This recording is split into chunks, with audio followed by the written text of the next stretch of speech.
क्यों राम अपना మీ మొబైల్‌లు అవన్నీ కూడా బంద్ చేసేయండి. आप अपना सब मोबाइल को बंद कीजिए। పిల్లారా स्त्रियों, ఎవరి గృహంలో అయితే స్థుతులు ఉంటాయో जिस घर में स्तुति होगी ఆ గృహం మీద దేవుడు ఆశీర్వదించాడంట. उस घर के ऊपर प्रभु आसन्न होगा, అంటే ఆసీనుడై ఉంటాడంట. उसी घर के ऊपर आसीन होके बैठेगा, ఆ స్థుతుల పైన उस ఆసీనుడవుతాడు. स्तुतियों के ऊपर विराजमान ठहरेगा। అందుకని ఇశ్రాయేలుల యొక్క గృహాలలో ఎప్పుడు దేవుడు వాళ్ళ మీద ఆశీర్వదించేవాడు. इसलिए इजरायलियों के घरों में परमेश्वर हमेशा उनके ऊपर आशीष ही आशीष ఎందుకంటే వాళ్ళు रखते थे, స్తుతిస్తూ क्योंकि ఉండేవారు. वो हमेशा प्रभु की వాళ్ళు स्तुति करते ఆరాధిస్తూ थे, वो ఉండేవారు. लोग आराधना करते थे, పాటలు పాడుతూ गीत ఉండేవారు. गाते थे प्रभु की, దేవుని మహిమపరిచేవారు. परमेश्वर की महिमा करते మోషే थे। రాసిన గీతాలు, मूसा का लिखा हुआ गीत, దావీదు రాసిన दाऊद की కీర్తనలు, लिखा हुआ गीतों के द्वारा, ఆసాఫు రాసిన కీర్తనలు, आसाफ ने जो लिखा ఈ गीतों के కీర్తనలు द्वारा, పాడుకుంటూ ये ఉంటారు. भजन सारे वो लोग गीत गाते रहते थे। అందుకనే इसलिए వంట చేస్తున్నా మీరు పాటలు आप పాడుకుంటారు. अपना खाना वाना बना रहे तब भी आप प्रभु పని की చేస్తున్నా गीत गा, పాటలు పాడుకుంటూ कोई भी ఉండండి. काम करे प्रभु की गीत गाते रहे, పాటలు పాడుకుంటూ ఉండండి. प्रभु की गीत में ఏ रहे, పని చేస్తున్నా పాటలు कोई भी పాడుకుంటూ ఉండండి. काम कर रहे तो प्रभु का गीत गाते रहिएगा। అప్పుడు దేవుడు మనం చేసే పనిలో ఫలవంతం ఇస్తాడు. तब हम जो काम करते हैं उसमें प्रभु फलवंत देगा। సమయంలో బైబిల్ చదువుకోండి. जब समय मिलेगा बैठ के बाइबल पढ़िएगा, బైబిల్ చదువుకోండి. बाइबल पढ़िएगा, సమయం దొరికిన బైబిల్ जब చదువుకోండి. भी समय मिलता है तो बाइबल जरूर पढ़िए। ఇట్లా దేవుని ధ్యానంలో మనం ఉంటే इस प्रकार प्रभु के ही ध्यान में रहेंगे तो మన పైన జాలి చూపిస్తాడు ఆయన. परमेश्वर हम पर तरस खाएगा, మన పైన కనికరం చూపిస్తాడు. अपना तरस दिखाएगा। ఎందుకంటే నా బిడ్డ ఎప్పుడు చూడు ఎప్పుడు స్తుతి చెల్లిస్తానే ఉంటాడు. देखो मेरा बच्चा हमेशा मेरा ही ध्यान में रहता है, బాధల मेरा వైపు, स्तुति करता है। శోధనల వైపు, రోగాల వైపు ధ్యానం బెటర్ నా బిడ్డలో. क्लेश परेशानियां दुखों के ऊपर ये लोग ध्यान नहीं देते, అటువైపు బెటరు. उनके ऊपर ध्यान नहीं देते। ఇంకొకటి తెలుసా, एक बात और पता है, ఏదన్నా బాధ వచ్చినప్పుడు कुछ तकलीफ आता है, మనకేదైనా అవుద్దాము అని బాధపడితే అది అవుద్ది. हमारे साथ क्या कुछ ऐसी बुरी घटना तो नहीं घटेगा, ये सोचने से जरूर होगा। అది జరగదు.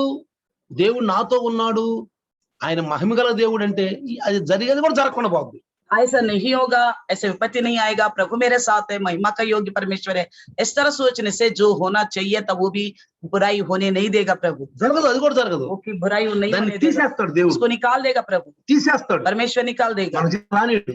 घटना हमारे నేను जीवन में नहीं ఇదంతా आने అనుభవంతో देगा। చెప్తున్నాను. నేను ये सारी बातें मैं अपने अनुभव से बताता हूँ। నేను ఒక విషయం మీకు చెప్తున్నాను. एक बात मैं बताता हूँ आपसे, ఎప్పుడైతే బైబిల్ని అనుకరించానో, जब से मैं बाइबल का अनुकरण करना बाइबल शुरू करा, चलानो, बाइबल पढ़ा, బైబిల్లో ఉన్నవన్నీ కూడా నా జీవితంలో అనుభవించాను. నేను जो भी बाइबल में है वो सारा बातों को मैं अपने जीवन में मैंने करना शुरू कर నేను दिया, అనుభవించాను. मैं अनुभव से करना शुरू అద్భుతం कर दिया, జరిగింది. अद्भुत कार्य हुआ है। అందుకని మీకు చెప్తున్నాను. నేను इसलिए मैं आपको बता पा रहा हूँ, పక్షపాతం లేదు దేవుడికి. प्रभु को पक्षपात नहीं है, మాకు చేస్తే మీకు కూడా చేస్తాను, हमारे जिंदगी में किया तो आपको भी करेगा, మీకు కూడా చేస్తాను. आपको भी करेगा।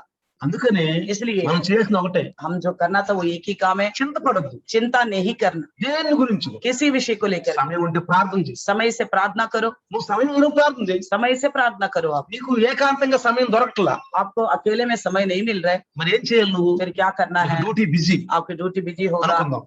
शायद నేను होगा। కొన్నాళ్ళు డ్యూటీలో బిజీలో ఉన్నాను. मैंने भी कई साल ड्यूटी में बिजी में रहा, బిజీలో ఉన్నాను. मैंने भी बिजी में रहा। 29 సంవత్సరాలు నేను డ్యూటీలో ఉండి జాబ్ లో ఉండి నేను దేవుణ్ణి మరి మహింపరిచాను. 29 साल प्रभु में रहते हुए ड्यूटी को भी मैंने ఎట్లా? स्थापना की। किस तरह?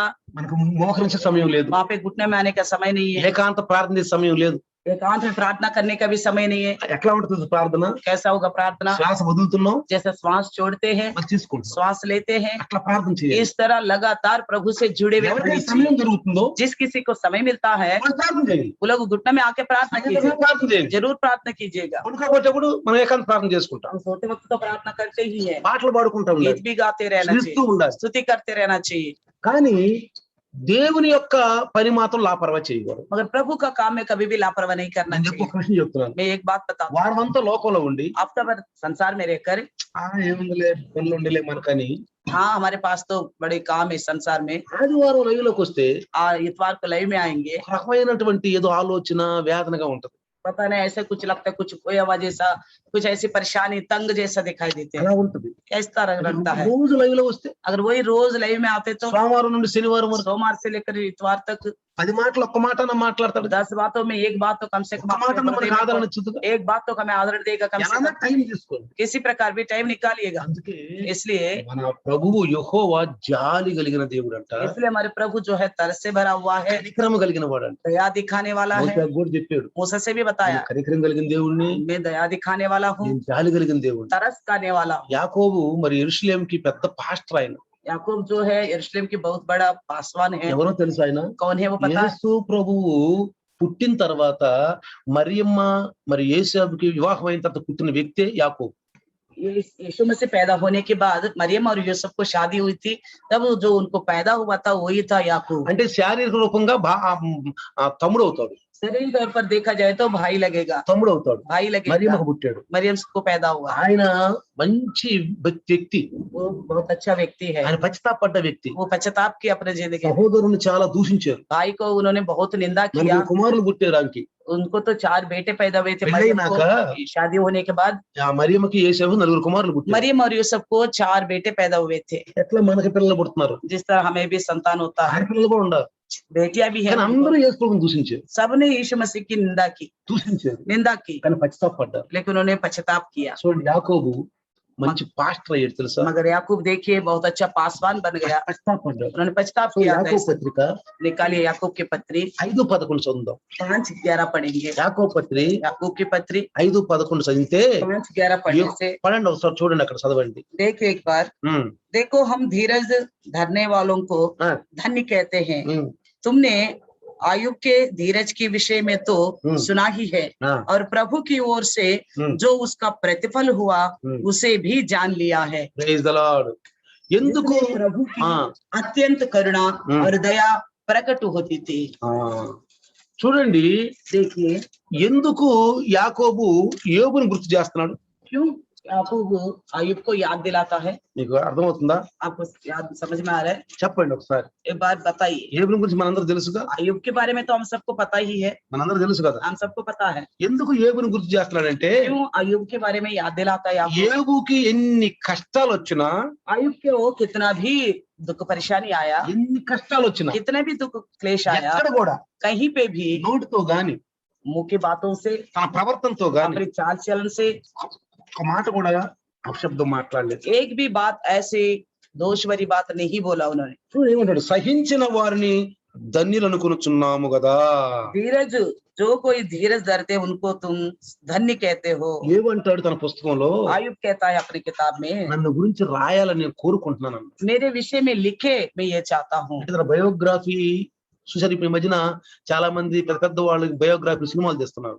हम देखते हैं कि बड़े बड़े लोगों का उनके जीवित चरित्र इतिहास को पिक्चर के रूप में సినిమాలు తీస్తున్నారు. पिक्चर के रूप में निकालते हैं, है ना। ఎప్పుడు కోరుకున్నదే కోరుకున్నాడు. आयुब भी ऐसा ही चाहता था, ఆయన బయోగ్రఫీ చేయాలని కోరుకున్నాడు. उनके जीवित चरित्र को लिखा जाए, నా జీవితంలో జరిగిందంతా కూడా అందరికి తెలియచేయాలి. मेरी जिंदगी में जो भी हुआ वो सबको मालूम पड़ जाए। ఈ రోజు కూడా మీరు సాక్ష్యం చెప్పారు కదా, आज आपने भी गवाही बताया ना, నా జీవితం జరిగిన నేను చెప్తున్నాను. मेरे जीवन में जो भी हुआ मैं बता रहा हूँ। ఆ యోబు జరిగినవన్నీ కూడా రాయబడాలనుకున్నాడు. आयुब के साथ जो भी हुआ वो सब कुछ लिखा जाए उन्होंने सोचा था। అందుకని ఇక్కడ యాకోబు గారు इसलिए याकूब यहाँ कहता है, సహించిన వారిని ధన్యులగుచున్నాము కదా. हम धीरज धरने वालों को धन्य कहते हैं। ఆయనకి ఫంగల్ ఇన్ఫెక్షన్ వచ్చింది తెలుసు మీకు?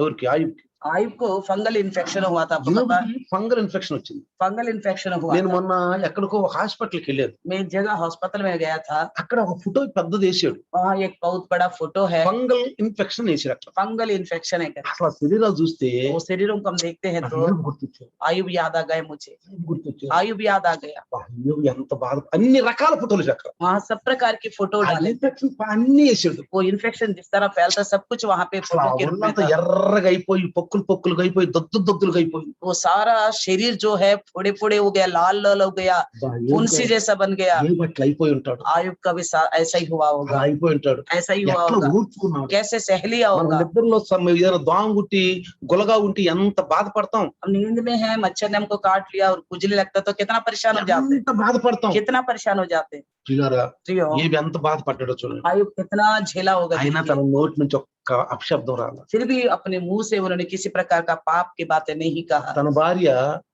దేవుని దగ్గర లాభాలు పొందుకునేదే కానీ దేవునికి స్తుతులు చెప్పేది కాదు. आयुब की पत्नी जो है परमेश्वर से फायदा तो उठाती थी, मगर परमेश्वर के धन्यवाद करने वालों में से नहीं थी। కొంతమంది బాధలు వచ్చినప్పుడు దేవుని స్తుతించరు. कुछ लोग जब क्लेश आता है शरीर जिंदगी में, परमेश्वर की स्तुति नहीं कर पाते। దేవుని కలిగితే మాత్రం బాగా స్తుతిస్తారు, अगर भलाई होता तो बहुत धन्यवाद करने लग जाते, బాగా స్తుతిస్తారు. बहुत ही धन्यवाद करने लग। బాధలు వస్తే मगर जैसे जैसे दुखा जाता है సరిగా లైవ్ లో కూడా రారు. ఇక वो लय में भी नहीं आते। మాకు దేవుడు ఏం చేశాడు, हाँ प्रभु हमको क्या किया, మాకు ఏం చేశాడు, क्या किया हमारे మా साथ, పనులు మేము हम చేసుకోవాలి, अपना काम करना है, మా బ్రతుకు మేము బతకాలి. हमारी जिंदगी हम जीना है। అలాంటి వాళ్ళల్లో ऐसा लोगों में దేవుని ఆశీస్సులు వెనక్కి వెళ్ళిపోతాయి, प्रभु का आशीष जो है पीछे हट जाएगी, వెనక్కి వెళ్ళిపోతాయి. पीछे हट जाएगी। అందుకే అంటున్నాడు, इसलिए कहता మీరు है, యోబు యొక్క సహనమును గురించి వింటిరి. आपने तो आयुब की धीरज के विषय में सुन चुके थे। చదివారా మీరు యోబు గురించి? आयुब के बारे में आपने भी पढ़ा है ना? చదివారా? पढ़ा है ना? అలాగే ఒక రోజు కూర్చోండి. अगर नहीं पढ़ा तो एक दिन बैठ जाइए। 42 అధ్యాయాలు 42 अध्याय है, చదివేసేయండి. पढ़ लीजिए। నేను కూర్చున్నాను అనుకో, अगर मैं बैठ जाता हूँ, ఒక చాప్టర్ చదివేస్తాను నేను, एक एक चैप्टर को पढ़ लेता हूँ, మొత్తం చదివేస్తాను నేను. पूरा पढ़ लेता ఎన్ని हूँ। చాప్టర్లు అన్ని చాప్టర్లు. जितना अध्याय है उतने अध्याय पढ़ నేను लेता हूँ। కూర్చున్నాను, कल मैं बैठा था, ప్రసంగంతో చదివేసాను. पूरा सबोपदेशक मैंने पढ़ लिया। అట్లా కూర్చుని చదువుతున్నప్పుడు, जैसा हम ऐसे बैठ के पढ़ लेते हैं, ధ్యానిస్తున్నప్పుడు जब ध्यान करते हैं రోగాలు పోతాయి పిల్లలు. हमारी बीमारी भी निकल जाएगा, రోగాలు పోతాయి. बीमारी भी మనలో निकल जाएगा, వైరస్లు పనిచేయవు. हमारे अंदर वायरस भी कोई काम नहीं करेगा। దిగులు బాధలు ఉన్న వాళ్ళ మీద పనిచేసేది जो चिंता और तकलीफ में है, सोचते हैं, उन्हीं के ऊपर काम करेगा। యోబులో అది పనిచేసిన చూడండి. आयु में क्या ऐसा उसने कुछ काम किया? వచ్చినట్టు అనిపించింది. फंगस तो उनके शरीर में आया लगा। అసలు ఎందుకు అనుమతించాడు యోబు తెలుసా మీకు? आयु क्यों सहा उन सबको आपको पता है? ఎందుకు అనుమతించాడు దేవుడు? परमेश्वर ने क्यों इजाजत दिया उसकी जिंदगी తెలుసా में? మీకు? आपको पता है? ఆ దినాల్లో उन दिनों में అందరూ భ్రష్టులు అయిపోయారు. सब लोग भ्रष्ट हो चुके थे, ఎందుకంటే అన్ని జనులు ఎక్కువ, सब ज्यादा अन्य जाति थे। దేవుని బిడ్డలు తక్కువ, అన్ని జనులు ఎక్కువ. परमेश्वर के लोग जो है थोड़े ही है और अन्य जाति बहुत ज्यादा थे। అప్పుడు సైతాను పోయి అన్నాడంట, तो शैतान जाके कहा, అందరూ కలుసుకునే సమయం ఉంది. क्योंकि वो सब मिलने का परमेश्वर से एक समय था। ఇదిగో భూమి మీద నువ్వు పుట్టించిన మనుషులందరూ చెడ్డోళ్ళు. शैतान कहता, देखो तुमने धरती पे जितनों को पैदा कराए वो सारे बुरे हैं। అన్ని బైబిల్లో రాయరు పిల్లరా, सारे बाइबल में नहीं लिखा जाएगा, బైబిల్ రాయరు, नहीं लिखा जाएगा। బైబిల్ పెద్దదైపోద్ది. बाइबल बहुत बड़ी हो जाएगी, పరిశుద్ధాత్ముడు చెప్తాడు, इसलिए पवित्र आत्मा ही ఆయన बताएगा। ముందు నుంచి ఉన్నవాడు, वो आदि से था, సృష్టి నుంచి ముందు ఉన్నవాడు. सृष्टि के पहले से भी था। ఈ సైతాను పోయి ये शैतान जाके, పుట్టిన అందరూ సెటిల్ అయిపోయారు అక్కడ భూమి మీద. जितने तुमने संसार में पैदा कराए सारे बहुत बड़े बुरे लोग हो गया, ఒక్కడు మంచోడు ఉన్నాడా? कोई एक भी अच्छा है क्या? ఎక్కడ నువ్వు సృష్టించిన మనిషి ఉన్నాడా? जिसने जितनों को तूने सृजा है उनमें से कोई एक अच्छा है? ఆదాము సంతానంలో ఒక్కడన్నా మంచోడు ఉన్నాడా? आदम की संतान में कोई एक भी अच्छा है क्या? కోపం వచ్చింది, जब परमेश्वर को गुस्सा आ गया, కోపం వచ్చింది. गुस्सा आ गया, ఎవడ్రా వీడు? ये कौन है ये? నీతిమంతుడు ఉన్నాడు కింద, धर्मी तो है नीचे। ఒక్కడన్నా ఉన్నాడు అడిగాడు. शैतान बोलता है एक भी है कम से పౌలు कम। రాశాడు రోమాలో 8:3లో, इसलिए पौलुस लिखता है रोमी, ఒక్కడును లేడు నీతిమంతుడు, ఒక్కడును లేడు. एक भी नहीं है धर्मी जन, एक ही। ఆ సమయం పౌలు సమయంలో కూడా దేవుని బిడ్డలు తక్కువ, అన్ని జనులు ఎక్కువ. पौलुस के समय में भी परमेश्वर के लोग थोड़े ही है, अन्य जाति बहुत ఈ ज्यादा। రోజు కూడా అదే జరుగుతుంది. आजकल भी यही हो रहा है, క్రైస్తవం పెరగట్లా. मसीह जो है आगे नहीं बढ़ रहे। ఎందుకని? क्यों? మనం పని చేయట్లేదు, हम काम नहीं कर रहे, ఎవరి పనులు వాళ్ళే చేసుకుంటున్నారు, सब अपना अपना काम कर దేవుని रहे పని हैं, ఎవడు చేయట్లేదు. परमेश्वर का काम कोई नहीं कर रहे। ప్రియులారా, प्रियो చూడండి, देखिए, యోబు నీతిమంతుడు అని చెప్పాడు చూసారా? आयु वो धर्मी है करके మీరు परमेश्वर ఒకసారి ने యోబు बताया। గురించి చూడండి. आप आयुब के बारे में एक बार खोल लीजिए, యోబు आयुब के बारे में, మీరు ఒకసారి తీయండి, आयुब की पुस्तक खोलिए, 1వ అధ్యాయం. पहली अध्याय। దేవుడే స్వయంగా చెప్పినట్టు परमेश्वर ही स्वयं बताता है। చూడండి 2వ అధ్యాయం, दूसरे अध्याय में, యోబు 2వ అధ్యాయము आयुब की पुस्तक दूसरे अध्याय 2వ వచనం చదివితే, दूसरे वचन को पढ़ेंगे। యెహోవా నీవు ఎక్కడ నుండి వచ్చితివని వారిని అడుగగా, అపవాది భూమిలో ఇటు అటు తిరుగులాడుచు అందులో సంచరించి వచ్చి తిని. यहोवा ने शैतान से पूछा, तू कहाँ से आता है? शैतान ने यहोवा को उत्तर दिया, इधर उधर घूमते फिरते और डोलते डालते आया हूँ। అందుకు యెహోవా, నీవు నా సేవకుని యోబు సంగతి ఆలోచించితివా? यहोवा ने शैतान से पूछा, क्या तूने मेरे दास आयुब पर ध्यान दिया क्या? యోబు ఎంత ధన్యుడండి, आयुब कितना धन्य है, అంత ధన్యుడు మనం ఉండాలి. इतना धन्य हम भी बनना है। దేవుడే సాక్ష్యం చెప్తున్నాడు, परमेश्वर ही गवाही बताता है, దేవుడే మన గురించి చెప్తే ఎంత బాగుంటుంది. परमेश्वर ही हमारे बारे में गवाही बताए तो कितना अच्छा। क्या बताता है? యథార్థవంతుడును న్యాయవంతుడును धर्मी है, ఆ దేవుని యందు భయభక్తులు కలిగిన వాడును, परमेश्वर के सामने भय रखने वाला है, చెడుతను విసర్జించిన వాడును, बुराई को त्यागने वाला है। భూమి మీద అతని వంటి వాడు ఎవడు లేడు. धरती पर उसके जैसा और कोई नहीं है। సైతానా, ये शैतान భూమి మీద నీతిమంతులు ఉండారు, धरती में है धर्मी जन, నీతిమంతులు ఉన్నాడు. है धर्मी जन। చూసారా, देखा, అంత సాక్ష్యం మనం పొందుకోవాలి. इतना गवाही हम पाना है। అంటే ఎట్లా పొందుకోవాలి? ఇప్పుడు कैसे पाना है? फिर अभी కాపరు చెప్పాలి, चरवाहा बताना है, కాపరు చెప్పాలి. चरवाहा बताना है, కాపరుని సంఘానికి లెక్కలాగా ఉంచారు కదా, क्योंकि कलीसिया के ऊपर चरवाहा को ही यजमान को ठहराया, मालिक के तौर पर ठहराया। వీళ్ళు మంచి విశ్వాసులు. ये अच्छे विश्वासी है।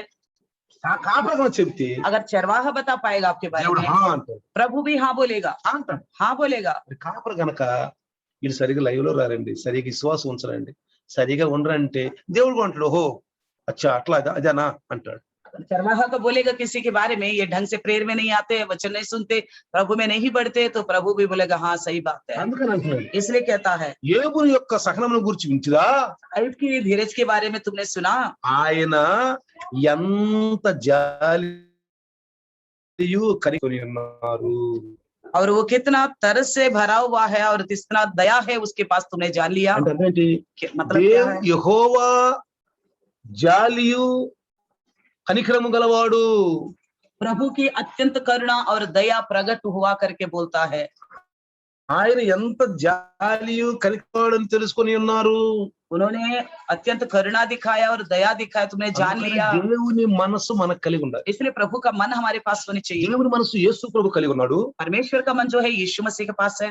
ఆ యేసు ప్రభు మనసు మనకు కలిగి ఉండాలి। वो यीशु का मन हमारे पास होना चाहिए। పత్రికలో రాశాడు, पत्रिकाओं में भी लिखा है క్రీస్తు కలిగిన మనసు మనకు ఉండాలి। मसीह यीशु का मन तुम्हारा भी होनी चाहिए, మనకు ఉండాలి ప్రియులారా। हमें होना चाहिए। అందుకనే పిల్లల్ని యేసు దగ్గరికి తీసుకొచ్చారు। इसलिए छोटे छोटे बच्चों को यीशु मसीह के पास लाया। అప్పుడు వెంటనే శిక్షించాడు। तुरंत चेलों ने तो डांटा, పిల్లల్ని తీసుకెళ్ళబాకండి, పోండి। बच्चों को मत लाओ, जाओ जाओ करके बोला। పిల్లలకి ఏదైనా వచ్చి వెంటనే ప్రార్థన చేయించాలి। हम तो अगर प्रभु के सामने हमारे बच्चों को कुछ हो गए तो प्रभु के सामने ले जाना चाहिए। తరుడు లహరిలో ఎక్కువగా పిల్లల మీద ప్రభావం చూపిస్తుంది విన్నాం। इस थर्ड वे में ज्यादातर बच्चों के ऊपर प्रभाव डालेगा करके हमने सुना।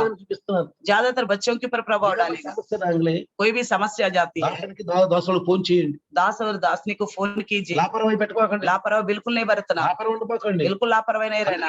అన్నాడు, इसलिए ईश्वर ने कहा పిల్లలను నా దగ్గర రానియండి, बच्चों को मेरे पास आने दो। అలాంటి వాళ్ళకే దేవుని రాజ్యం। ऐसा कहीं प्रभु का राज्य है। పిల్లలను ఆటంకపరచొద్దు, बच्चों को रुकावट मत करो, ఆటంకపరచొద్దు, रुकावट मत बनो। యేసు వచ్చేందుకు ప్రార్థన చేశాడు। तुरंत यीशु ने उनके ऊपर हाथ रख के आशीष दिया।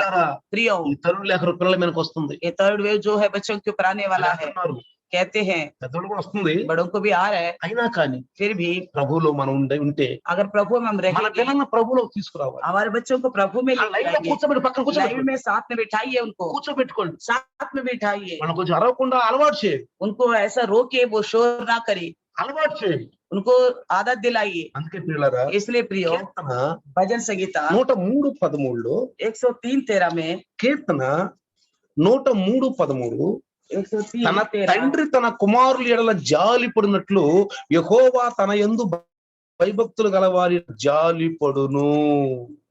जैसा पिता अपने बालकों पर दया करता है, वैसा ही यहोवा अपने डरवैयों पर दया करता है।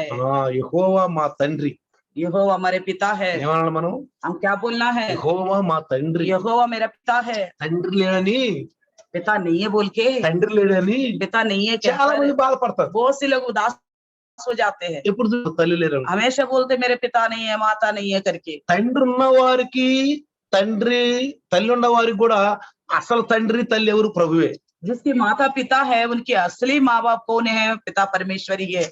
చూసారా, देखा, తండ్రి తన కుమారులు ఎలా జాలి పడును। जिस तरह अपने बालकों पर दया दिखाता है। కుమారుడు అలిగాడు, एक बार बेटा जो गया था, అలిగాడు, रूठ गया। ఎందుకు అలిగాడంటే, क्यों रूठ गया? పుట్టినరోజు తనకి ఇవ్వాల్సిన బహుమతి ఇవ్వాల, उसका पैदाइश का दिन में, बर्थडे वाला दिन में जो उसने चाहा था वो नहीं मिला उसको, అది ఇవ్వాల। वो नहीं दिया पिताजी ने। అందుకని इसलिए నా తండ్రి వాగ్దానం చేశాడు, मेरे पिता ने तो वादा किया था ఇస్తానని, दूंगा बोल के, ఇవ్వలేదు అని కోపడ్డాడు। इस तरह गुस्सा हो गया। అయితే तो फिर ఆ తండ్రి పాపం బాధపడ్డాడు, पिता भी दुखित हो गया, బాధపడ్డాడు। दुखित हो ఓ गया। నా కుమారుడు దుఃఖంగా ఉన్నాడు। हाँ, मेरा बेटा कुछ उदास में है, ఎందుకంటే क्योंकि తనకిస్తానన్న దానికి అప్పుడు అతను యోగ్యుడు కాదు। क्योंकि पिता ने जो कहा मैं दूंगा, वो समय नहीं था वो देने का, ఒక సంవత్సరం టైం ఉంది। उसके लिए और भी थोड़ा समय था। అతను అతను ఆ వయసుకి అప్పుడు లేడు। उतना उम्र में नहीं था उस गिफ्ट को पाने का योग्य। నెక్స్ట్ సంవత్సరం अगले साल ఉదయాన్నే सुबह सुबह పుట్టినరోజు उसका बर्थडे वाला दिन లేపి, उसको उठाया, బేటా హ్యాపీ బర్త్డే టు యూ అన్నాడు।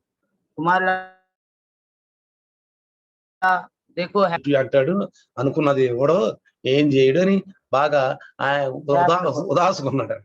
बेटा बोल रहा था हाँ हैप्पी बर्थडे तो बोलता है, मगर जो दूंगा करके वो बोलता वो देता नहीं है करके उदासी में था। వెంటనే तुरंत ही కుమారుని పిలిచి बेटे से పెద్ద బుల్లెట్ తెచ్చి అక్కడ చావి ఇచ్చేసాడు। बहुत बड़ा बुलेट का चाबी दे दिया। అప్పుడు అన్నాడంట, तब कहा, పోలీస్ ఆఫీసర్ వచ్చు కదా, बेटा ने बोला पापा यही बात पिछले साल कर सकते थे ना आप। బేటా నీకు లైసెన్స్ బండి నడిపే వయసు నీకు లేదు ఆ సమయం। उस समय पिताजी ने बोला बेटा तुम्हारी उम्र उतना नहीं था जो लाइसेंस पा బండి सके, నడిపే వయసు నీకు లేదు। गाड़ी चलाने की उम्र नहीं है तुम्हारे पास उस समय। తయారు చేశారు, मैंने देखो आपके लिए लाइसेंस भी हम बना के, अब देखो लाइसेंस भी तेरा। అప్పుడు అన్నాడంట, तब कहा, నాకు అప్పుడు నేను బుద్ధి పెట్టుకోను। और मेरे पिता कितना महान है करके चूमा पिता को। వీళ్ళారా, प्रियो మన ప్రభువు తెలుసు మనకి ఎప్పుడు ఏమి ఇయ్యాలి, हमारे प्रभु को जानता है, प्रभु जानता है हमें कब क्या देना మనకి चाहिए, ఎప్పుడు ఇయ్యాలో ఆయన తెలుసు. हमें कब देना है उसको पता है। ఎందుకంటే కుమారులు ఇలా జాలి పడినట్లు యెహోవా జాలి పడతాడు. क्योंकि जैसे पुत्रों के ऊपर पिता तरस दिखाता है, उस तरह तरस दिखाने ఆయన భయభక్తులు గల వారిని ఎడల జాలి పడతాడు. अपना डरवैयों के ऊपर इस तरह ही वो दया दिखाएगा। కుమారుడు యొక్క ख्वाहिश తీరుస్తాడు, बेटे का ख्वाहिश को पूरा करेगा, తీరుస్తాడు, पूरा करेगा, సమయం ఇస్తాడు, वो समय पर देगा, తన సమయంలో పని చేస్తాడు. अपने समय में ही वो काम करेगा। అడగటం అంతే, हम तो मांगना ही तक की है, అడగటమే ఆయన. मांगने तक की है। కాబట్టి ప్రియులారా इसलिए प्रियो ఆయన దయాదాక్షిణ్యపూరుడు అంట. वो दया और कृपा से भरा हुआ है, నిత్యము తన నిబంధన జ్ఞాపకం చేసుకుంటాడు. वो हमेशा अपने वाचा को याद करता रहता है। 111వ కీర్తన 111 भजन संगीत 4-5 4-5 111వ కీర్తన 4-5 111 अध्याय 4 और 5 वचन చదివితే पढ़ने से ఆయన చదవండి. उसने अपने आश्चर्य कामों का स्मरण कराया है। यहोवा अनुग्रहकारी और दयावंत है, उसने अपने डरवैयों को आहार दिया है और वह अपनी वाचा को सदा तक स्मरण रखेगा। Praise the Lord. हालेलुया।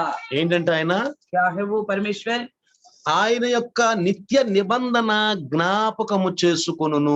अपनी वाचा को सदा स्मरण रखता है। ప్రియులారా प्रियो ఆయన సంఘాన్ని స్థాపించాడు, उन्होंने कलीसिया को स्थापना की है, సంఘాన్ని कलीसिया స్థాపించాడు. की स्थापना की है కొత్త నిబంధన नया नियम के अनुसार। ఇర్మియా ద్వారా అన్నాడు, यिर्मयाह के द्वारा कहता है కొత్త నిబంధన రాబోతుంది. नया नियम आने वाला है। ప్రవక్త ద్వారా మాట్లాడాడు. नबियों से बातचीत की అది ఐగుప్తు నుంచి ఇజ్రాయేల్ ని తీసుకొచ్చినప్పుడు స్థాపించిన నిబంధన వంటిది కాదు.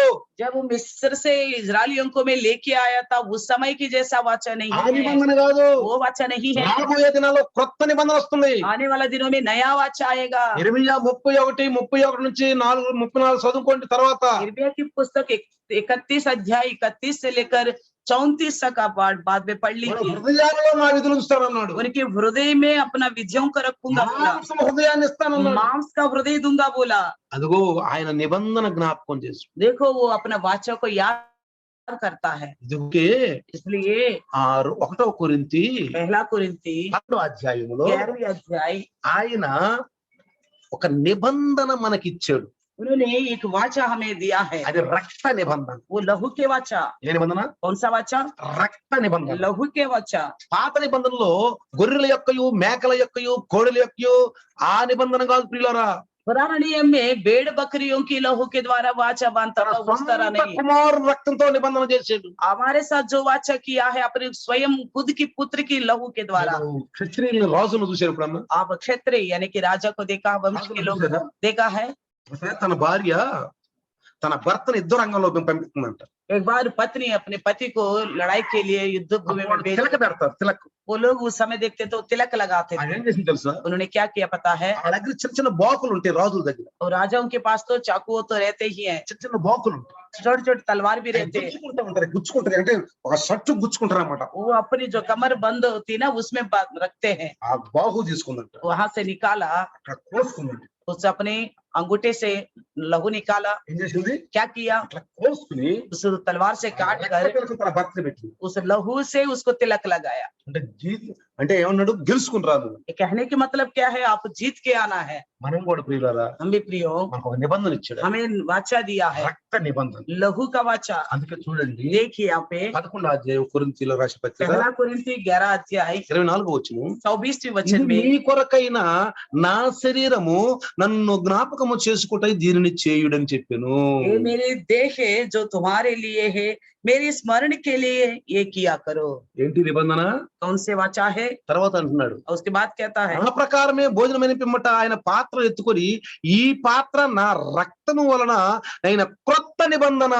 इसी रीति से उसने बियारी के पीछे कटोरा भी लिया और कहा, ये कटोरा मेरे लहू में नई वाचा है। దీన్ని త్రాగునప్పుడల్లా నన్ను జ్ఞాపకము చేసుకుంటూ దీనిని చేయడం చెప్పాను.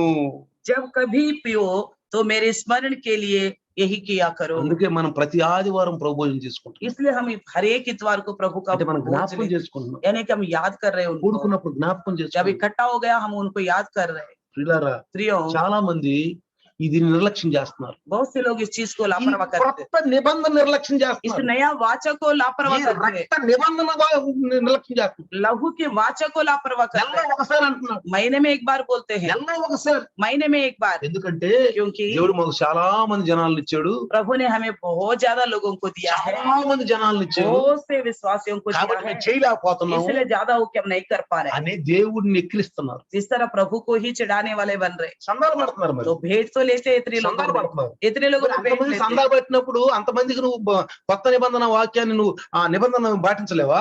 इतने लोगों से भेंट तो ले सकते हो, क्या इतने लोगों के बीच में लहू के वाचा को पूरा नहीं कर सकते? భయభక్తులు ఉన్నాయా? क्या उनको प्रभु में डर है? రేపు అక్కడికి వెళ్ళినప్పుడు నుంచోబెట్టి कल वहां जाएंगे स्वर्ग में जब खड़ा करके తీర్పులో न्याय में, నువ్వు రోజు ప్రతి ఆదివారం నువ్వు కొత్త నిబంధనని ఇదిగో నువ్వు జ్ఞాపకం చేసుకున్నావు అంటే ఏమని చెప్తారు వీళ్ళు? हर हफ्ता तुमने लहू के वाचा को स्मरण किया करके पूछने से क्या बता पाएंगे? అంటే నాకు దేవుని భయభక్తులు లేవు, यानी कि इनके परमेश्वर का डर भय नहीं है, కాపర్లకు కూడా లేవు, ప్రియులారా. चरवाहों को भी नहीं है, ఆ విశ్వాసులు కూడా వాళ్ళ పట్ల వెళ్ళిపోతున్నారు. विश्वास भी क्या करते, उन्हीं के पीछे ఏం जाते हैं, చేస్తారు పాపం? क्या करेंगे? గొర్రెలు అయ్యా, वो भेड़ों की जैसा గొర్రెలు भेड़ है, वो ఏం చేస్తారు? గొర్రెలు क्या कहेगा? కాపర్ లేని గొర్రెలు. जो बिना चरवाहा का भेड़ क्या करेगा? అందుకే ప్రియులారా इसलिए प्रियो ఏమంటున్నాడు? क्या कहता है? ఈ పాత్ర రక్తము వలన నేను క్రొత్త నిబంధన. ये कटोरा मेरे लहू में नई वाचा है, అందుకని इसलिए ప్రతి ఆదివారం దీనిలో మనం పాల్గొందాం. हर एक हफ्ता इसमें हम शामिल होना चाहिए, పాల్గొనాలి ప్రియులారా. शामिल होना चाहिए प्रियो। అందుకే అంటున్నాడు, इसलिए कहता है నిత్యతన నిబంధన జ్ఞాపకము చేసుకొనును. हमेशा अपने वाचा को वो याद करता ही रहता है। 11:4 అంటాడు, 111 अध्याय में ఆయన देखा, దయాదాక్షిణ్య పూర్ణుడు, वो दया और अनुग्रह से ఆయన बड़ा है, నిత్యము తన నిబంధన జ్ఞాపకము చేసుకొనును. अपने वाचा को सदा के लिए स्मरण करता ఎప్పుడు रहता నా है। బిడ్డలు రక్తం తాగుతారు, कब मेरे बच्चे मेरे लहू के वाचा में ఎప్పుడు आएगा, నా బిడ్డలు శరీరం తింటారు. कब मेरे इस शरीर को खाएगा? కొంతమంది నిర్లక్ష్య పడ్డారు. कई लोगों ने उस विषय में ठोकर खाया। యోహాను 6:66 యోహన్నా సుసమాచాर 6:66 బాబు తన రక్తం తాగమంటాడు, శరీరం తినమంటాడు, అర్థం కాదు వాళ్ళకి. उनको वो लोग बोलते थे कौन है अपने लहू को पीने के लिए, देह को खाने के लिए बोलता है, वो వాళ్ళకి అర్థం కావట్లా, समझ नहीं पा रहे। उसी तरह आजकल के पासवान को भी, కాపర్లకు అర్థం కావట్లా. चरवाहों को भी समझ అయ్యో नहीं आ రేపు रहे। అడిగితే ఏం చెప్పాలి నేను? कल हिसाब मांगेंगे तो क्या बताऊंगा, నేను ఏం చెప్పేది? मैं क्या कहूँ? భయం, डर होना चाहिए, భయం ఉండాలి. डर होना चाहिए प्रियो। అందుకనే इसलिए కొత్త నిబంధన नया वाचा అనుకున్నప్పుడల్లా జ్ఞాపకం చేసుకో. जब भी इकट्ठा होते तो हमें याद करना चाहिए। అర్థమవుతుందా? समझ में आ रहा है? ఇంకో విషయం ఉంది, एक और बात भी है, మనం ఏం భూమి మీద చేస్తున్నా చూస్తా ఉంటాడు, हम धरती में कुछ भी कर रहे तो वो देखता ही रहता है, చూస్తా ఉంటాడు, देखता रहता है, రాస్తా वो ఉంటాడు. लिखता भी रहता ఏంటి है। ఆయన పని ఏంటి? क्या काम है उनका? చూస్తా ఉంటాడు, देखता रहता है, రాస్తా ఉంటాడు. लिखता रहता है। ఏమన్నా బైబిల్లో क्या लिखा है पता है? ఎవరి పేరైతే జీవ గ్రంథములో రాయబడలేదు, जिस किसी का नाम जीवन की पुस्तक में नहीं लिखा गया। ఈ బైబిల్ చాలా మందికి అర్థం కావట్లేదు, ये बाइबल बहुतों को समझ में नहीं आ ఎందుకంటే रहा, పరిశుద్ధం లేడుగా. क्योंकि पवित्र आत्मा नहीं होने से మనం బోధించలేదు, हम संदेश नहीं दे మనం पाते। బోధితే మన బోధ వేరుగా ఉంటుంది. हम संदेश देने से हमारे संदेश अलग होगा। ఇది పరిశుద్ధాత్ముడు బోధించే ये బోధ. पवित्र आत्मा का देने का संदेश है। అందుకే బైబిల్లో కీర్తనకారుడు రాశాడు, इसलिए भजनकार लिखता है 121:3-4 121 3-4 वचन में, నిన్ను కాపాడువాడు కొనకడు. मुझे बचाने वाला ऊँगता तक भी नहीं है, నిద్రపోడు ఆయన, वो सोता नहीं है, ఆదివారం నిద్రపోడు, इतवार को नहीं सोएगा, సోమవారం నుంచి మళ్ళీ ఆదివారం దాకా सोमवार से लेके फिर इतवार तक नहीं सोएगा, నిద్రపోడు. वो नहीं सोएगा। ఇంకోటి అంటున్నాడు, ఆ మాట ఇంకోటి ఏమంటున్నాడు? एक और बात भी देखिए क्या कहता है, కొనకడు నిద్రపోడు. वो ना ऊँगेगा ना सोएगा। ఎలా ఉంటాడంట? कैसा रहेगा? కొనకడంట, ना ऊँगेगा నిద్రపోడు అంట. ना सोएगा। కాబట్టి పిల్లరా इसलिए प्रियो చూస్తున్నాడు ఆయన. वो देखता रहता है। అయ్యో రేపు నన్ను అడుగుతాడేమో, कल मेरे से पूछेगा ఈ వారం నువ్వు ఎందుకు చేయలేదు అడుగుతాడేమో. इस हफ्ता तूने क्यों नहीं किया, पूछेगा। దుఃఖపరచకూడదు, उनकी आत्मा को दुखित नहीं करना चाहिए, దుఃఖపరచకూడదు. दुखित नहीं करना चाहिए। అందుకని इसलिए ద్వితీయోపదేశ కాండంలో व्यवस्था विवरण में 32వ అధ్యాయము 32 अध्याय 11-12 11-12 పక్షి రాజు తన గూడు రేపి తన పిల్లల పైన అల్లాడుచు రెక్కలు చాపుకొని వాటిని పొట్టుకొని తన రెక్కల మీద వాటిని మోయినట్లు యెహోవా వారిని నడిపించును. व्यवस्था विवरण 32 11-12 जैसे काक अपने घोंसले को हिला हिलाता है, हाँ। अपने बच्चों के ऊपर ऊपर मंडलाता है, हाँ। वैसे ही उसने अपने पंख फैलाकर हाँ। उसको अपने पैरों पर उठा लिया। చూసారు, రెక్కల మీద అంట. अपने पंखों पर देखा, ఇజ్రాయేల్ని ఐగుప్తు నుంచి రెక్కల మీద మోసుకొచ్చాను అన్నాడు. इजरायलियों को मिस्र से अपने पंखों पर उठा के लाया कहता है, రెక్కల మీద మోసుకొచ్చాను. अपने पंखों पर से उठा के लाया हूं। నువ్వు బాగా అలిసిపోయినప్పుడు, जब तू पूरी तरह थक जाएगा। నేను పోయిన 27వ తారీఖుని मैं पिछले 27 तारीख को బాగా కలిసిపోయాను. बहुत ज्यादा थक गया था। ఎట్లా అలసిపోయానంటే जिस तरह थक गया था, నాలో ప్రాణం లేదు. मेरे अंदर ऐसा लगता था जान नहीं మరి है। సాయంకాలం నేను వాక్యం చెప్పాలి. और रात को फिर वचन बताना है मुझे, దగ్గరగా నేను 10 కిలోమీటర్ల దూరం వెళ్ళాలి. और लमसम मुझे 15 किलोमीटर दूर जाना था। ఉదయం నుంచి సాయంకాలం వరకు सुबह से शाम तक అనేక గృహాలు దర్శించి बहुत से घरों का दर्शन किया, దేవుని మాటలు చెప్పాడు. प्रभु का बातों को बताया। ప్రియులారా, प्रियो, అప్పుడు నాకు దేవుని యొక్క వాక్యం జ్ఞాపకం వచ్చింది. प्रभु का वचन मुझे याद आ गया। ఆ పౌలస్ గారు అంటారు, पौलुस कहता है, ఎప్పుడు నేను బలహీనున్నో అప్పుడు నేను బలవంతుడు. जब मैं कमजोर हूँ तभी मैं बलवान हूँ। అందుకే అంటాడు, इसलिए कहता है, పక్షిరాజు తన గూడు రేపి जो उकाब की पक्षी जो अपने घोंसला को తన हिलाता है, పిల్లల పైన అల్లాడుచు अपने बच्चों के ऊपर मंडराता రెక్కలు है, చాపుకొని పట్టుకొనును. अपने पंखे फैलाकर उनको पकड़ता है। आपको मतलब है अदर, ఆ గూడు బాగా మెత్తగా అల్లు తెలుసా మీకు? आपको पता है अपने घोंसला को अच्छी तरह मुलायम నేను చిన్నపిల్లప్పుడు बनाते। చూసేవాళ్ళం. हम जब छोटे थे तब देखते ఆ थे, గడ్డి ఎక్కడ తెస్తే మనకు అర్థం కాదు. वो घास कहाँ से लाते हमें पता नहीं। ఇంకా చూడండి మీరు, कभी देखिए, దేవుడు అంత ధ్యానిస్తాడు మనల్ని. प्रभु भी इसी प्रकार हम पर ध्यान నీ करेगा। తల్లి కంటే నీ తండ్రి కంటే ఎక్కువ చూసా ఆయన. आपके माता पिता से ज्यादा ध्यान रखने ఒకసారి वाला। నీ తండ్రి కోపడచ్చు, నీ తల్లి కోపడచ్చు, कई बार तेरे माता पिता तुम पर गुस्सा हो నిన్ను सकता है, వదిలిపెట్టొచ్చు. आपको त्याग सकता చూడండి, है। తల్లిదండ్రులు పిల్లోడిని కని చంటి పిల్లోడిని చెత్తకుండలో పెట్టి వెళ్ళిపోతారు. माता पिता बच्चों को पैदा करते हैं और जो पैदा हुआ शिशु को उसी वक्त के शिशु को నేను మొన్న घास में छोड़ के चला जाता। చూస్తున్నాను. मैंने एक न्यूज सुना था, అనాథ పిల్ల अनाथ बच्चे, తల్లిదండ్రులు పుట్టిన వెంటనే ఏమని వదిలిపెట్టేశారు. माँ बाप ने उनको जैसा पैदा हुआ वैसा ही उसको कहीं రోడ్డు जंगल మీద में పెట్టి వెళ్ళిపోయారు. रोड में छोड़ के ఆ चला गया। బిడ్డ ఐఏఎస్ ఆఫీసర్. वो IAS ऑफिसर बन गया। చూసారా, देखा, తల్లిదండ్రులు వదిలిపెట్టేశారు. माँ बाप ने तो छोड़ दिया। తల్లిదండ్రులు ఎక్కువ ప్రేమించాలి మనం దేవుడిని. हम माँ बाप से ज्यादा परमेश्वर को प्यार करना चाहिए, ఎక్కువ మనం దుఃఖపడకూడదు. ज्यादा परेशानी नहीं होनी चाहिए। हम ఆయన నిద్రపోవాలంటే కొంటాడంట. वो हमें बचाने वाला ना सोएगा ना ऊँघेगा। గూడు తెలుసు మీకు? वो आपको पता है पक्षी अच्छी तरह घोंसला बनाती है, మెత్తగా ఉంటుంది. बहुत मुलायम लगता है, గుడ్డులు పెట్టుద్ది. अंडा भी देती है, ఆ మెత్తని గడ్డి మీద పిల్లలు పెట్టుద్ది. उस अच्छी घास के ऊपर बच्चों को पैदा करती है, ఆహారం ఇచ్చి పెడతా ఉంటుంది. खाना ला के देता रहता है। మెల్లిమెల్లిగా పిల్లలకు రెక్కలు వస్తాయి. जैसे धीरे धीरे बच्चों को पंख आने लग నిజంగా जाता है। పిల్లరా, सच में వాటికి ఉన్నటువంటి ధ్యానము, వాటికి ఉన్న జ్ఞానం మన మనుషులు లేదు. उन पक्षियों के पास जो ज्ञान समझदारी है हमारे मनुष्यों में नहीं है, రాశాడు, इसलिए लिखता है, పక్షిరాజు తన గూడు రేపని రాశాడు. उकाब अपने घोंसले को हिलाता है, రేపి हिलाकर। అంటే అర్థం తెలుసా? मतलब क्या पता है, రెక్కలు వస్తా ఉంటాయి. इन बच्चों को पंख आने लग जाता है, రెక్కలు వస్తా ఉంటాయి. धीरे धीरे आने लग బాగా जाता है। అలవాటు అయిపోయింది. इनको बैठे बैठे आदत पड़ गया, మంచి గడ్డి, మెత్తని గడ్డి మీద मुलायम की गड्डी घास के ऊपर बैठ के। ఎప్పుడు నేర్చుకుంటే ఎగరతం. ये कब सीखेंगे उड़ना? తల్లి తెస్తుంది, పెడుతుంది, తింటుంది. माँ ला रही है, खिला रही है और खा रहे, చక్కగా కూర్చోండి. अच्छी तरह बैठ रहे। అందుకని इसलिए ఇంకొక పక్షిని తెలుసా? एक और पक्षी क्या ఇంకొక करती చెట్టు है, మీద గూడు పెట్టు, एक और घोंसला बनाती है दूसरी पेड़ पे, పొలాలు తెచ్చుద్ది. लकड़ियां लेके आती గడ్డి है। కాదు, घास नहीं लाती है, గడ్డి కాదు, अब घास नहीं పొలాలు लाती తెచ్చుద్ది. और लकड़ियां అవి लाती కూడా है, గుచ్చుకునే పొలాలు. कांटेदार लकड़ियां అంటే लाती है, మరి పొలాలు ముళ్ళని కాదు, और पूरी तरह कांटे మరి करके వాటిని नहीं, గుచ్చుకోవడం కాదు. वो पूरी तरह घायल हो जाए इस तरह नहीं, చిన్న పొలాలు అంటే थोड़ी నున్నగా ఉండేవి కాదు, थोड़े थोड़े छूने के लिए నున్నవి కాదు. मुलायम वाले ले, దాంతో గూడు కట్టుతాడు. उससे फिर घोंसला बनाती है, కట్టి बनाकर ఈ పిల్లల్ని తీసుకెళ్లి इन बच्चों को ले जाके ఆ గూట్లో పెట్టు, उस घोंसला में रखती है, ఆ గూట్లో పెట్టు. उस घोंसला में रखती है। అప్పుడు వీటికి కొంచెం గుచ్చుకుంటా ఉంటది, उनको थोड़ा चुभने लग जाता है, గుచ్చుకుంటా ఉంటది. चुभने लग जाता है। ఏం చేస్తే ఇక क्या करते ये, ఏం తెలుసా? क्या करती है पता है, బయటికి వెళ్తానికి ఆలోచిస్తాయి, बाहर जाने की सोचे, కానీ ఎలా లేదు. नहीं जा पाएंगे, ఏం చెయ్యాలి? क्या करना है। వెంటనే ఆ తల్లి పక్షి तुरंत माँ जो ఓహో, पक्षी ఈ है ఎగరాలని చూస్తున్నాయి, ये उड़ने की उम्र आ गई, నాలాగా ఎగరాలని చూస్తాడు. मेरे जैसे उड़ना चाहता అప్పుడు है। ఒక పిల్లని పట్టుకొని ये बच्चों को ले जाकर ఆకాశం వైపు తీసుకెళ్లి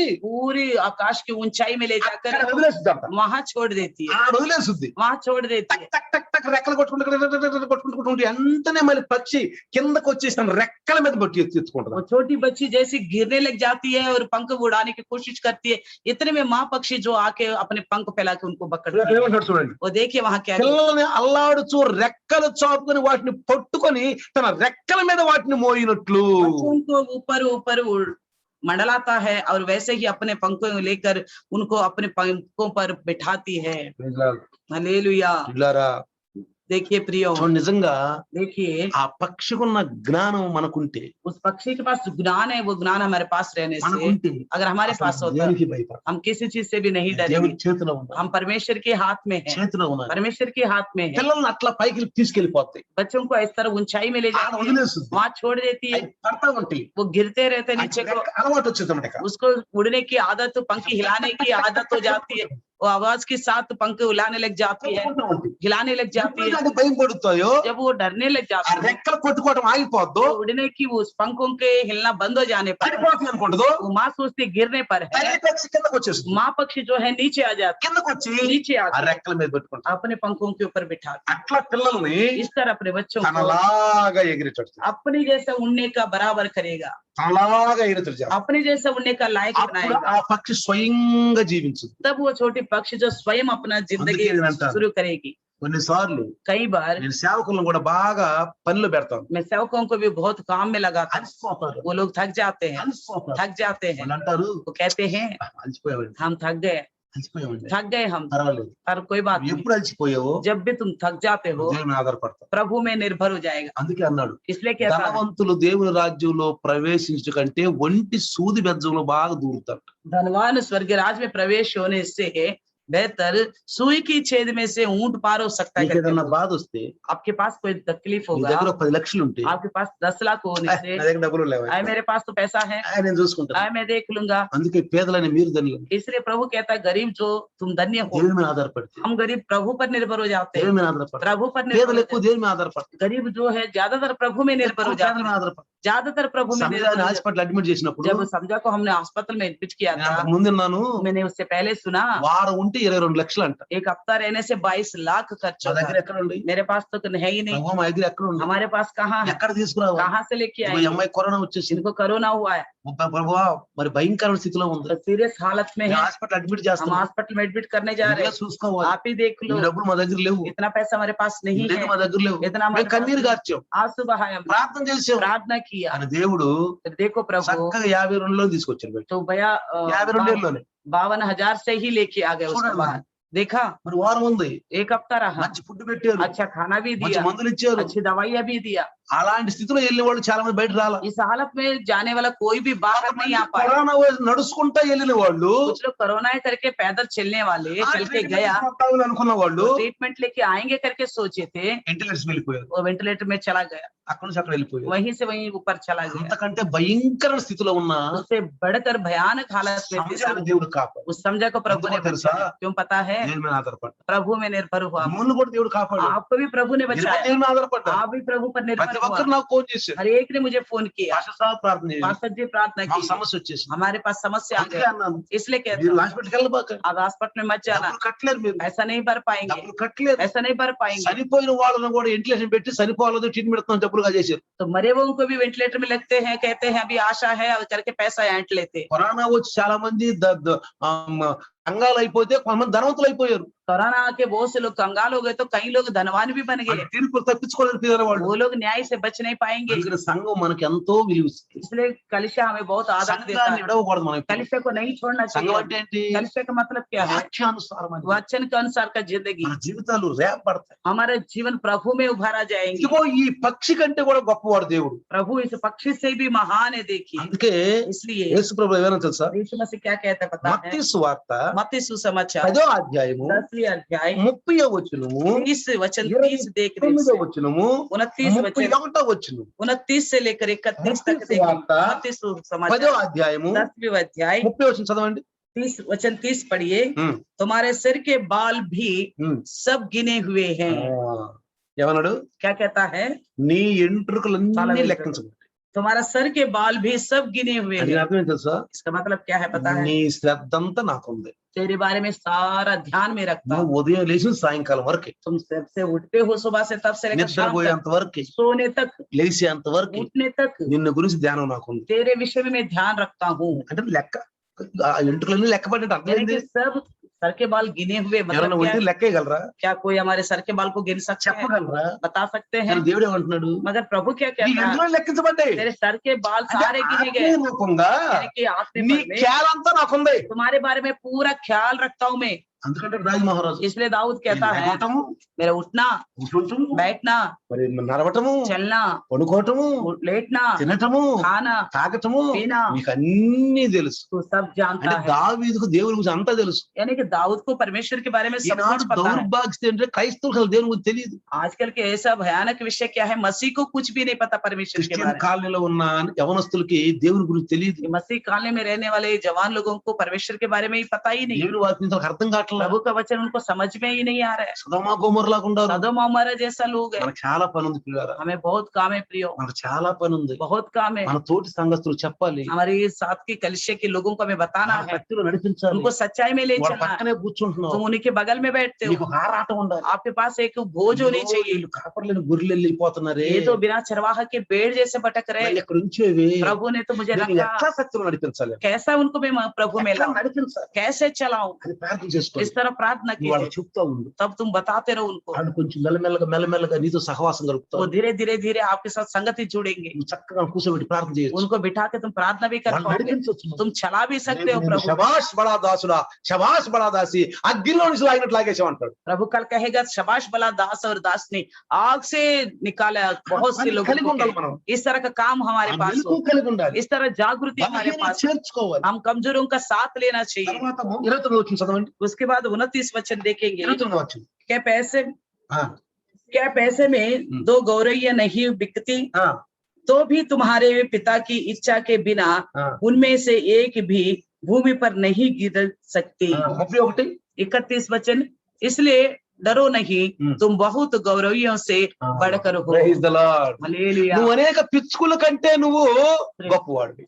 बहुत गौरवियों से तुम बढ़कर हो, పక్షి కంటే గొప్పవాడు నువ్వు. पक्षियों से बड़ा हो। ఆ పక్షినే ఆ పక్షి ఆ పిల్లల్ని అంతగా కాపాడితే वो पक्षी अपने बच्चों को इतनी बचाव నువ్వు करती है, పక్షి కంటే శ్రేష్ఠుడు కదా. वो गौरवियों से श्रेष्ठ हो। అందుకని యేసు ఒక సందర్భంలో అన్నాడు, इसलिए यीशु मसीह ने एक जगह మీ कहा, పిల్లలకు మంచి మంచి మంచి మంచి విలువలు అనుకుంటున్నారు, तुम अपने बच्चों को अच्छी अच्छी वस्तुएं देना चाहते हो, నేను అంతకంటే గొప్పవాడు. मैं उससे भी अच्छा हूँ, पवित्र हूँ। మీరు నా పిల్లలు, तुम मेरे बच्चे हो, నా నిబంధనలో ఉన్నారు. మీరు मेरे वाचे के नीचे हो, నా నిబంధనలో मेरे ఉన్నారు. वाचे के नीचे हो, రక్త నిబంధనలో ఉన్నారు. మీరు लहू के वाचे के नीचे हो। మనం ప్రభు భోజనం हम తీసుకుంటున్నప్పుడు प्रभु का बोझ जब लेते ఆయన हैं, పైన చూస్తా ఉంటాం, ऊपर से देखता रहता है। నన్ను జ్ఞాపకం చేసుకున్నాను. उन्होंने मेरे स्मरण किया है, వీళ్ళు లేని నన్ను నెలకోసారి జ్ఞాపకం చేసుకుంటున్నారు ये क्यों महीने में एक बार मुझे स्मरण करते అనుకోడా. हैं? क्या नहीं सोचेगा वो, అనుకోడా क्या नहीं सोचेगा कि నాకు నెల జీతం వేయకుండా 2 నెలల జీతం ఇస్తున్నాడు ఏంది వీడు ये అంటే, महीने में तनख्वाह नहीं देता, 2 महीने में एक बार तनख्वाह देने से నాకు क्या నెల होगा? నెలకు జీతం ఇడేంది, क्यों नहीं देता महीने महीने में నాకు तनख्वाह? నెల నెలకు జీతం ఇడేంది వీడు, क्यों नहीं देता महीने महीने में 2 నెలలకు तनख्वाह? ఒకసారి 3 నెలల జీతం ఇస్తాడు ఏంది 2-3 వీడు? महीने में एक बार क्यों तनख्वाह देता है? हम అనుకో बोलेंगे మనం. नहीं, అనుకుంటాం. बोलते हैं ना हम। అంటే దేవుడు అంటే మనలా అంటుడా, क्या परमेश्वर भी हमारे जैसे మనకంటే क्या? ఎక్కువ ఆ ధ్యానం కలిగిన వాడు. हमसे अधिक बुद्धिमान है परमेश्वर। 2 నెలలకు ఒకసారి ఇస్తున్నారు నాకు. क्यों ये 2-3 महीने में एक बार देते हैं? बोझ ఎందుకంటే को? నాకు నా రక్త నిబంధన ఎందుకు అట్లా జ్ఞాపకం क्यों చేసుకున్నాను. मेरे लहू का बच्चे को क्यों इस तरह स्मरण करते నేను हैं? దేవుడికి అదే కనుక్కున్నాను. मैं प्रभु में आने के बाद मैंने यही समझा, నాకు ఎవరు నేర్పలా, कोई नहीं सिखाया ఎవరి मुझे, దగ్గర నేను నేర్చుకోవాలా. किसी के पास नहीं सीखा, దేవుడే నాకు నేర్పాడు, प्रभु ने ही मुझे सिखाया, వాక్యం నాకు నేర్పింది, वचन ने ही मुझे सिखाया, బైబిల్ నాకు నేర్పింది, बाइबल ने मुझे सिखाया, పరిశుద్ధాత్మ నాకు నేర్పాడు. पवित्र आत्मा ने मुझे ఆయన सिखाया, నా గురువు. वही मेरा गुरु है। నువ్వు అనేక మంది నేర్పు, तुम भी बहुतों को सिखाओ, అనేక మందికి నేర్పు నువ్వు. बहुतों को सिखाओ। అందుకే ప్రియులారా, इसलिए प्रियो, మనం పక్షుల కంటే శ్రేష్ఠులు. हम गौरवियों से बढ़कर है। పక్షుల కంటే శ్రేష్ఠులు. అందుకు ఆయన इसलिए రోగులందరూ స్వస్థపరిచారు. तो सभी रोगियों को उन्होंने మత్తయి 14:14 रोగులందరూ స్వస్థపరిచారు. मत्ती सुसमाचार 14:14 में देखते तो सभी बीमारियों को उन्होंने అందుకే ఆయన चंगाई दिया। వాక్యాలు జడతెక్కలు ఇస్తుందంట. इसलिए उनके अनुग्रह जो हमेशा విలాప हमारे గీతం ऊपर- 3:22-23లో विलाप गीत 3:22-23 మూడులో तीसरी अध्याय ఆయన 22-23 వాత్సల్యత ఎడతెక్కలు ఇస్తుందంట. उनकी अनुग्रह जो है हमेशा हमारी ऊपर है। అనుదినము నూతనముగా ఆయనకి వాత్సల్యత పుట్టుతుందంట. नया सिरे से हमारी प्रति हमेशा उनको इच्छा बढ़ती जा रही है। నమ్మదగిన వాడు ఆయన, वो भरोसामन परमेश्वर है, నమ్మదగిన వాడు. भरोसामन परमेश्वर है प्रिय। కాబట్టి इसलिए అందుకే దేవుడు భక్తులను గుర్తు చేసుకుంటాడు, परमेश्वर अपना भक्तों को याद करता है, మనల్ని కూడా గుర్తు చేసుకుంటాడు. हमें भी याद करता है। ఈరోజు ఎన్నో వాక్య ప్రకారంగా చూస్తే आजकल श्री वचन के अनुसार ఆయన భగవాన్ నన్ను చూస్తున్నావు, నువ్వు वो तुम मुझे देखता है प्रभु, చూస్తున్నావు ప్రభు. तू मुझे देखता है। కాబట్టి పిల్లారా, इसलिए प्रियो, మన ప్రభు हमारे प्रभु जो है తల్లిదండ్రుల కంటే, माता पिताओं से, బంధుమిత్రుల కంటే, रिश्तेदारों से రక్త సంబంధుల కంటే और खूनी रिश्तों से ఎక్కువగా ప్రేమించాడు. ज्यादा हमें प्यार ఆయన करना है। దయగలిగిన వాడు. वो दया से भरा हुआ है। తండ్రి తన కుమారుని పెట్టి మనం ప్రేమిస్తాడు. जिस तरह पिता अपने बालों को पर दया करता है, उस పక్షుల तरह కంటే भी మనం శ్రేష్ఠులు. हम पक्षियों से बढ़कर हैं। కొన్నిసార్లు బాధలు వస్తాయి, कई बार क्लेश आता है हमारी जिंदगी में। పక్షి అనుకుంటది, पक्षी भी అయ్యో మా అమ్మ सोचते हैं, ఎంత కఠినరాలు, वो छोटे बच्चियां सोचते हैं, मेरी माँ कितनी कठोर है। మొన్నేమో చక్కని గూళ్ళో పెట్టింది, परसों देखा तो अच्छी मुलायम घोंसला में रखा, అక్కడ నుంచి కొంచెం ఇక్కడ పెట్టింది ఈ గుట్లో. वहां से लाकर यहाँ कांटेदार అప్పుడు ఆపసలో చెప్పుకుంటా ఉంటాయి, आपस में बात कर रहे होंगे शायद, మన అమ్మ మంచిది కాదు, हमारी माँ अच्छी नहीं है, మంచిది కాదు, अच्छी नहीं है। చూడు ఎలాంటి గూళ్ళో పెట్టిందో, देखो किस तरह के మనం లేచి घोंसले में- వెళ్ళిపోదాం, फिर हम उड़ के जाएंगे यहाँ లేచి से, వెళ్ళిపోదాం. उड़ के जाएंगे, వెళ్తే कैसे जाएंगे? వెళ్ళం, नहीं जा सकते, వెళ్ళలేవు. नहीं जा सकते। చక్కగా తల్లి నేర్పింది. बाद में माँ सिखाती है అప్పుడు उनको। బాగా ఎగురుతా గుంపుగా तब उसके बाद अच्छी तरह झुंड बना के అన్ని उड़ते रहते, పక్షుల్లో కలిసి ఎగురుతా అనుకుంటాయి అంట सब पक्षियों के साथ मिलके उड़ते हुए तब सोचते हैं మమ్మంత మంచిది ఎవరు లేరు, मेरी माँ जितना अच्छे कोई మా नहीं है, డాడీ అంత మంచోళ్ళు ఎవరు లేరు, मेरे पिताजी जितना अच्छे कोई नहीं ఈ है। రోజు ఎంత చక్కగా ఎగురుతున్నాం మనం, आजकल देखो मैं कितना अच्छी तरह उड़ ఎంత पा చక్కగా रहा हूँ, ఎగురుతున్నాము. कितना अच्छी तरह उड़ पा रहा हूँ। మనం ఎగిరి వెళ్ళేటప్పుడు కూడా जब हम कल उड़ के जाएंगे మన स्वर्ग యేసు में, ఎగిరి వెళ్ళేటప్పుడు जब यीशु मसीह आएगा स्वर्ग में ले అందుకేనా जाएगा, పాస్టర్ గారు చెప్పాడు మనకి, इसलिए पासवान जी ने అందుకే बताया, పాస్టర్ గారు చెప్పాడు రా మనకి, इसलिए पासवान जी बताया ఆ ఎగిరేటప్పుడు అనుకుంటాం మనం जब उड़ जाएंगे ఇప్పుడు उड़ते కష్టంగా रहेंगे ఉంటది, अब वो मुश्किल लगता है, ఇప్పుడు నామకార సంఘాలే బాగుంటాయి, अभी हमें नामात्र कलिशा ही अच्छा కానీ लगता है, రేపు మనకి ఎగిరేటప్పుడు తెలుసుద్ది कल हम जब उड़ने लगेंगे तब पता चलेगा। ఎవరు ఇలాంటి ఇని గ్రహించే వాళ్ళకి. किसके लिए कह रहा हूँ, इस तरह के वचन सुन के जो समझते हैं उनके लिए। Praise the Lord। అందుకని ప్రియులారా इसलिए प्रिय, యేసు ప్రభు రాకడ దగ్గరలో ఉంది. यीशु मसीह का आगमन बहुत निकट है, పక్షుల కంటే శ్రేష్ఠులు, हम गौरवियों से श्रेष्ठ है, పక్షుల కంటే శ్రేష్ఠులు. पक्षियों से बढ़कर है। ఆయన దయ, उनकी दया, ఆయన జాలి, उनका तरस, ఆయన కనికరం उनके अनुग्रह మన పైన ఉంది. हमारी ऊपर है, అందుకే స్వస్థపరిచాడు. इसलिए चंगाई दे दिया। రోజు రోజుకు వాత్సల్యం పడుతుందంట ఆయన. नया नया वाचा, उनकी इच्छा पैदा हो ఆయన रही है हमारे వెలుగుతున్న వారి. उनकी बारे में जो मैंने डर चिन्ह रखते प्रार्थना हैं। चाहता हूं। आइए छोटा सा प्रार्थना వందనాలు करें। ప్రభు. धन्यवाद प्रभु जी, వినాల్సిన ద్వారా आपके दास के द्वारा ఈరోజు ఈ వాక్యాన్ని బోధించారు. आज के दिन ये वचन सुनाया, आपने సహాయం చేశారు. मदद किया, ఇన్న బిడ్డలందరూ బాగా సహాయం చేశారు. सुने हुए हर एक बच्चे इस वचन को पालन करने पाए। यीशु के नाम से प्रार्थना, ఆమేన్. आमीन। మరి మన ప్రభు భోజనం కొరకు